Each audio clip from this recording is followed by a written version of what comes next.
Para po sa mga naghahanap ng developmental pediatrician o DevPed para sa kanilang anak, visit the website psdbp.org. Tapos i-click nyo yung 3 lines sa upper right corner at i-click ang Find a Doctor. Dito po natin makikita yung list ng mga legit at registered DevPeds sa buong Pilipinas.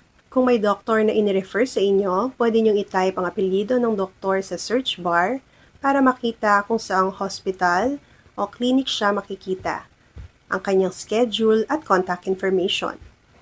Pwede rin po kayong mag-search by region or city.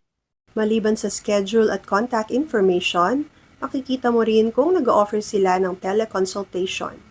Sobrang helpful nito lalo na kung first time mong maghanap ng DevPed. Kaya kung gusto mo ng sigurado, sa psdbp.org po kayo mag-check. Para po sa mga naghahanap ng developmental pediatrician o DevPed para sa kanilang anak, visit the website psdbp.org.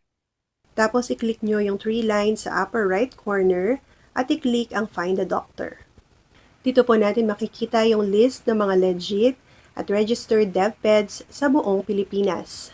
Kung may doktor na inirefer sa inyo, pwede nyong i-type ang apelyido ng doktor sa search bar para makita kung saang hospital o clinic siya makikita, ang kanyang schedule at contact information. Pwede rin po kayong mag-search by region or city. Maliban sa schedule at contact information, makikita mo rin kung nag-offer sila ng teleconsultation. Sobrang helpful nito lalo na kung first time mong maghanap ng DevPed.